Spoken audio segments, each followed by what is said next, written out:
अगर मैं तुमसे पूछूं कि मार्वल यूनिवर्स का सबसे डेंजरस विलन कौन था, तो शायद तुम्हारा जवाब होगा थैनोस। वही थैनोस जिसने अपनी उंगलियों के एक स्नैप से पूरे यूनिवर्स की आधी पॉपुलेशन को मिटा दिया था।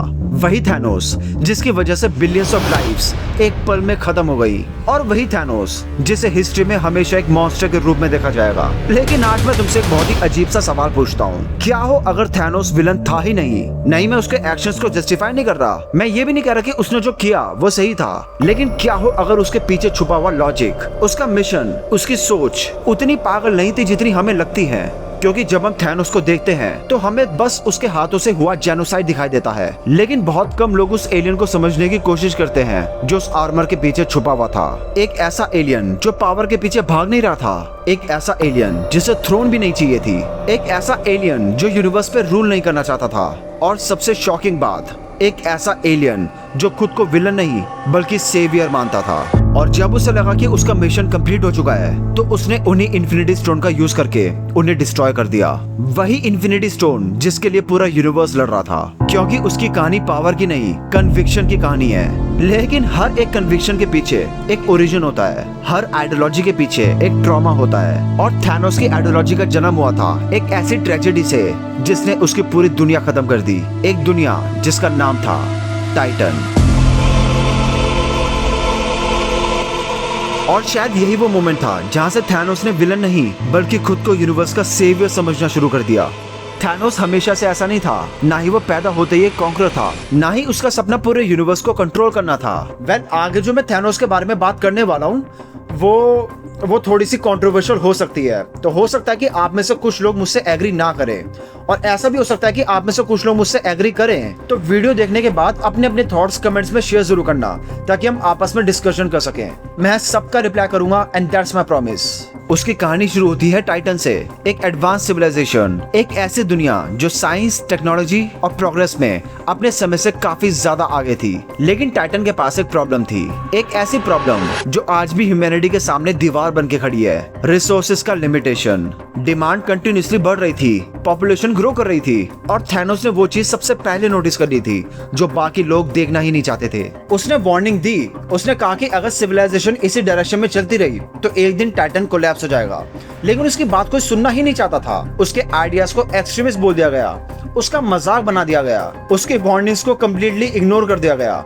और फिर वही हुआ जिसका थैनोस को बहुत डर था। टाइटन खत्म हो गया। एक पूरी सिविलाइजेशन अपने ही वेट के नीचे कोलैप्स कर गई। और सरप्राइजिंगली ह्यूमन हिस्ट्री में भी कई सिविलाइजेशन ऐसी थी जो इसी तरह से कोलैप्स हुई हैं। जब डिमांड नेचर की लिमिट से ज्यादा बढ़ जाती है तो सिस्टम टूटने लगता है, फॉरेस्ट खत्म होते हैं, रिसोर्सेज खत्म होते हैं, फूड शॉर्टेजेस आती हैं, कॉन्फ्लिक्ट्स बढ़ते हैं, और धीरे धीरे सिविलाइजेशन अपनी स्टेबिलिटी खो देती है। थैनोस ने अपनी आंखों के सामने ये सब देखा था। और कभी कभी एक ट्रेजेडी इंसान को तोड़ती नहीं बल्कि उसको रीडिफाइन कर देती है। टाइटन का कोलैप्स थैनोस के लिए वही मोमेंट था। अब यहाँ से एक बहुत ही डेंजरस ट्रांसफॉर्मेशन स्टार्ट होती है। थैनोस ने कंक्लूजन निकाला कि उसके हिसाब से जो प्रॉब्लम थी वो रिसोर्सेज की कमी नहीं थी, बल्कि उसके हिसाब से प्रॉब्लम थी पॉपुलेशन। और उसके दिमाग में एक इक्वेशन परमानेंटली बैठ गई, ज्यादा लोग, लिमिटेड रिसोर्सेज, इनएविटेबल कोलैप्स। और यहीं से एक साइकोलॉजिकल ट्रैप शुरू होता है, क्योंकि जब किसी इंसान को लगता है कि वो पहले से ही आंसर जानता है और दुनिया ने उसकी बात नहीं सुनी, तो धीरे धीरे उसका कॉन्फिडेंस सर्टेनिटी में बदलने लगता है। और सर्टेनिटी कभी कभी नॉलेज से भी ज्यादा डेंजरस होती है। अब थैनोस सिर्फ टाइटन के बारे में नहीं सोच रहा था, उसे हर एक प्लेनेट में टाइटन नजर आने लगा, हर सिविलाइजेशन में टाइटन नजर आने लगा। और उसने डिसाइड कर लिया कि चाहे यूनिवर्स उसे विलन समझे, वो उस कोलैप्स को दोबारा नहीं होने देगा, फिर चाहे उसके लिए उसे कितना भी खून क्यों ना बहाना पड़े। यहाँ से हम थैनोस को एक विलन की तरह नहीं बल्कि एक साइकोलॉजिकल केस स्टडी की तरह देखेंगे, क्योंकि थैनोस का सबसे डेंजरस वेपन इन्फिनिटी गॉन्टलेट नहीं था, बल्कि उसका सबसे बड़ा वेपन था उसका बिलीव। थैनोस सच में मानता था कि वो सही है, और इसी वजह से वो इतना ज्यादा खतरनाक था। हिस्ट्री में सबसे डेंजरस लोग वो नहीं होते जो जानते हैं कि वो इवल हैं। सबसे डेंजरस लोग वो होते हैं जो बिलीव करते हैं कि वो जो कर रहे हैं उससे दुनिया की भलाई होगी। और थैनोस के अंदर एक पावरफुल सेवियर कॉम्प्लेक्स था। उसे लगता था कि सिर्फ वही है जो इस यूनिवर्स को डिस्ट्रक्शन से बचा सकता है। उसके लिए बिलियंस की डेथ एक ट्रेजेडी नहीं थी, वो एक सैक्रिफाइस थी। और जब किसी इंसान को लगने लगे कि फ्यूचर को बचाने के लिए प्रेजेंट का डिस्ट्रॉय होना एक्सेप्टेबल है, है तो मोरालिटी और आइडियोलॉजी के बीच की लाइन धुंधली होने लगती है। थैनोस के लिए इंडिविजुअल लाइफ मैटर नहीं करती थी, उसके लिए पूरी स्पीशीज मैटर करती थी और इसीलिए वो खुद को मर्डरर नहीं सेवियर मानता था। मार्वल में विलन्स की कमी नहीं है, किसी को पावर चाहिए, किसी को रिवेंज चाहिए, किसी को थ्रोन चाहिए और किसी को खुद की वर्शिप करवानी है। लेकिन थैनोस इन सबसे डिफरेंट था। इन्फिनिटी वॉर में जब उसे फाइनली इन्फिनिटी स्टोन मिल जाते हैं तो वो क्या करता है? क्या वो यूनिवर्स का किंग बन जाता है? क्या वो यूनिवर्स में रूल करता है? नहीं, वो बस एक सिंपल से फार्म में जाकर अकेला रहने लगता है और ये डिटेल उसके कैरेक्टर के बारे में काफी कुछ रिवील करती है। उसके लिए इन्फिनिटी स्टोन सिर्फ टूल्स थे, उसका असली ऑब्जेक्टिव उसका मिशन था और जब मिशन कंप्लीट हो गया तो पावर मीनिंगलेस हो गई। अब एक और डिस्टर्बिंग क्वेश्चन, अगर थैनोस जेनोसाइड कर ही रहा था तो उसने रैंडम सिलेक्शन क्यों चूज करी? रिच और पुअर में डिफरेंशिएट क्यों किया? क्रिमिनल्स और इनोसेंट्स में डिफरेंशिएट क्यों किया? वीक और स्ट्रॉन्ग में डिफरेंशिएट क्यों किया? क्योंकि उसके हिसाब से रैंडमाइजेशन फेयरनेस थी। उसके हिसाब से अगर सैक्रिफाइस जरूरी है तो हर इंसान को इक्वल चांस मिलना चाहिए, इसलिए उसका स्नैप कम्प्लीटली रैंडम था। ना रेस मैटर करती, ना स्टेटस, ना पावर और ना ही इंटेलिजेंस। लेकिन यहाँ पर एक साइकोलॉजिकल कॉन्ट्रडिक्शन छुपा है, क्योंकि रैंडम डेथ फेयर लग सकती है लेकिन जेनोसाइड कभी भी फेयर नहीं होता। और शायद थैनोस इसी कॉन्ट्रडिक्शन को कभी समझ ही नहीं पाया। उसके पास रियलिटी को रीडिफाइन करने की एबिलिटी थी, वो चाहता तो कुछ भी कर सकता था और फिर भी उसने सिर्फ एक ही सॉल्यूशन चूज किया, द स्नैप। अब ये बात हमें आगे बहुत बड़े क्वेश्चन तक लेकर जाएगी। क्या रियलिटी को रीराइट कर सकने वाला बीइंग जेनोसाइड के अलावा कोई और सॉल्यूशन ढूंढ ही नहीं पाया?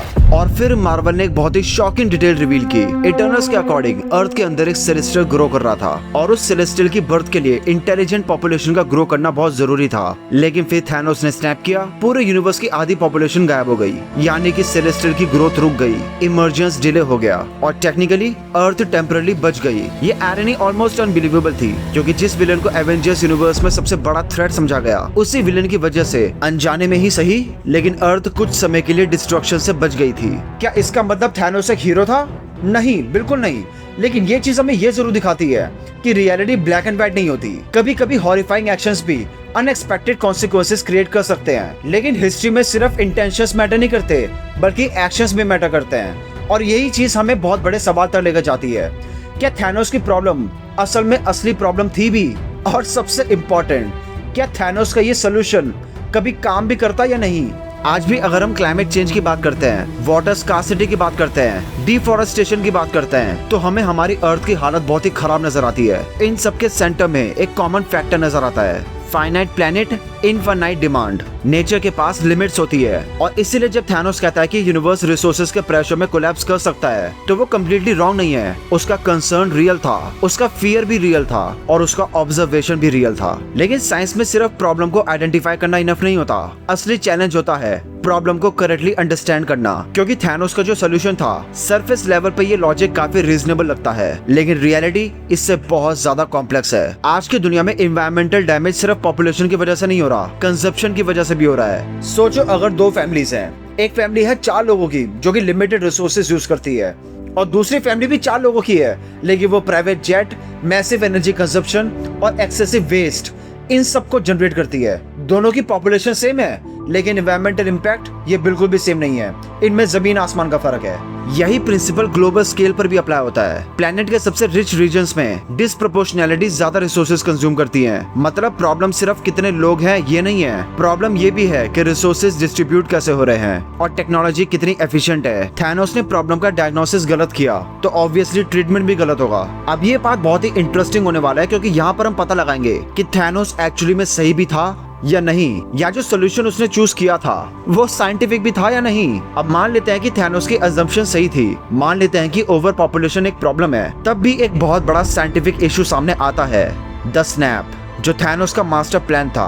अब ध्यान से सुनना, अगर मैथमेटिकली देखा जाए तो ये सोल्यूशन लॉन्ग टर्म में बिल्कुल फेल होना ऑलमोस्ट गारंटीड था, क्योंकि पॉपुलेशन लीनियर तरीके से ग्रो करती ही नहीं है, वो एक्सपोनेंशियल तरीके से ग्रो करती है। हिस्ट्री में बार बार ऐसा हुआ है, वॉर्स आई हैं, पैंडेमिक्स आए हैं, नेचुरल डिजास्टर्स आए हैं, करोड़ों लोग मरे हैं, लेकिन कुछ सालों के अंदर ही पॉपुलेशन फिर से रिकवर कर जाती है। इनफैक्ट 1950s में वर्ल्ड पॉपुलेशन 2.5 बिलियन थी, वहीं सिर्फ 70 सालों के बाद आज वर्ल्ड पॉपुलेशन 8.5 बिलियन है। यानी एक सेंचुरी से भी कम के टाइम पर वर्ल्ड पॉपुलेशन 3.4 टाइम्स ज्यादा हो गई। एंड टू बी ऑनेस्ट, अगर यूनिवर्सल स्केल पर देखें तो 70 साल 7 सेकंड के बराबर भी नहीं है। अगर यूनिवर्स की पॉपुलेशन आज आधी हो भी गई तो यूनिवर्स को उससे कुछ भी फर्क नहीं पड़ेगा। मतलब थैनोस ने डिजीज को क्योर नहीं किया, उसने सिर्फ सिम्टम्स को सप्रेस कर दिया। इमेजिन करो तुम्हारे घर में पानी लीक हो रहा है, तो तुम उसका सोल्यूशन के तौर पे सिर्फ जमीन पर पोछा मार दो, तो उससे लीकेज की प्रॉब्लम तो सॉल्व नहीं हुई ना, लीक फिर भी कंटिन्यू रहेगी। एग्जैक्टली थैनोस ने भी यही किया।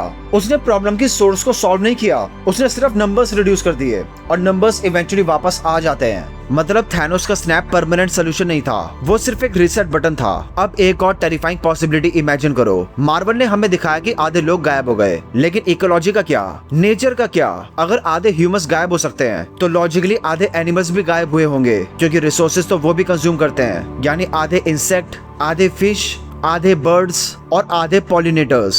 और अगर ऐसा हुआ था तो स्नैप खुद एक इकोलॉजिकल डिजास्टर बन सकता था, क्योंकि नेचर एक डेडिकेटेड नेटवर्क है। हर स्पीशीज दूसरी स्पीशीज से समहाउ कनेक्टेड है। अगर सिर्फ मधुमक्खियों की पॉपुलेशन सडनली कोलैप्स हो जाए तो पॉलिनेशन इफेक्ट हो जाता है, तो एग्रीकल्चर इफेक्ट होता है, एग्रीकल्चर इफेक्ट होता है तो फूड सिस्टम इम्पैक्ट होता है, और इसके बाद चेन रिएक्शन स्टार्ट हो जाती है। यही रीजन है कि इकोसिस्टम स्टेबिलिटी पर डिपेंड करता है, रैंडम डिस्ट्रक्शन पर नहीं। आयरॉनिकली थैनोस ने यूनिवर्स को बैलेंस करने की कोशिश में उसे और भी ज्यादा डिसबैलेंस कर दिया। और अब हम उस पॉइंट पर पहुंच चुके हैं जहां पर थैनोस की आइडियोलॉजी सबसे ज्यादा क्वेश्चनेबल हो जाती है। क्योंकि एक सिंपल सा क्वेश्चन है, अगर तुम्हारे पास इन्फिनिटी स्टोन्स हैं तो तुम क्या क्या कर सकते हो? Space stone, reality stone, power stone, time stone, soul stone, mind stone, ये सिर्फ वेपन नहीं थे, ये रियलिटी एडिटिंग टूल्स थे।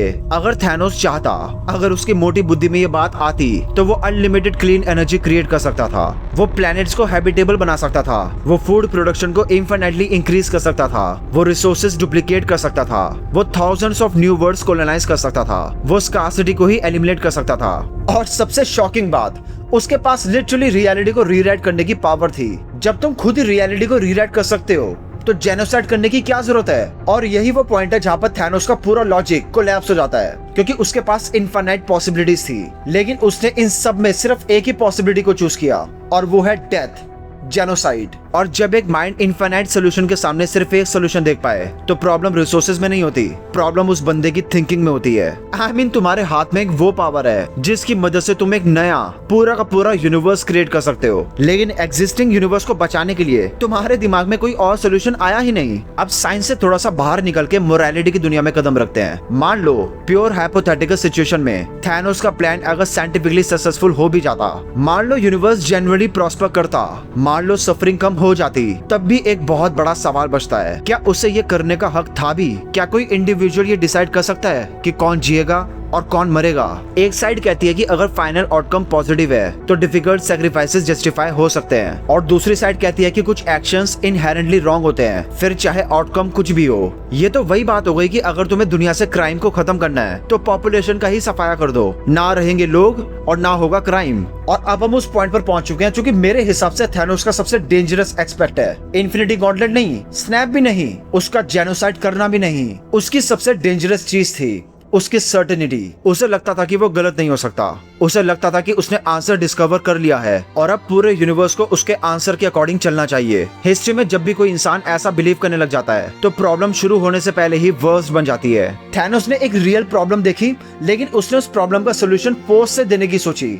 और हिस्ट्री हमें ये बार बार सिखाती है कि जब भी कोई इंसान अपने आप को सेवियर मान लेता है तो दुनिया का बर्बाद होना तय होता है। तो अब final question, was Thanos actually right? इसका आंसर काफी सिंपल भी है और काफी कॉम्प्लिकेटेड भी। थैनोस कुछ चीजों के बारे में सही था। वो सही था कि रिसोर्सेज फाइनाइट होते हैं, वो सही था कि सिविलाइजेशन कोलैप्स कर सकती है, वो सही था कि सस्टेनेबिलिटी इंपॉर्टेंट है, वो सही था कि अनचेक्ड ग्रोथ प्रॉब्लम क्रिएट कर सकती है। लेकिन वो गलत था जब उसने एज्यूम कर लिया कि ओवर पॉपुलेशन रूट कॉज है। वो गलत था जब उसने बिलीव करना स्टार्ट कर दिया कि डेथ ही सोल्यूशन है। वो गलत था जब उसने सारे अल्टरनेटिव्स इग्नोर कर दिए। वो गलत था जब उसने बिलियंस ऑफ लाइव्स के बारे में डिसीजंस खुद लिए। और सबसे बड़ी बात, वो गलत था जब उसने अपनी सर्टेनिटी को ट्रुथ समझ लिया। आज भी लोग डिबेट करते हैं कि वॉज थैनोस एक्चुअली राइट, लेकिन शायद ये सवाल ही गलत है। सही सवाल ये है, how much of Thanos was right, और आंसर ये है बस इतना कि उसकी बात सुनी जा सके, लेकिन इतना नहीं कि उसकी बात मान ली जा सके। वेल, तुम मेरी बात से कितना एग्री करते हो नीचे कमेंट में शेयर जरूर करना, ताकि हम आपस में बातचीत कर सके। मैं मिलता हूँ तुमसे अगली वीडियो में, तब तक के लिए stay curious and all hail to the Cosmos.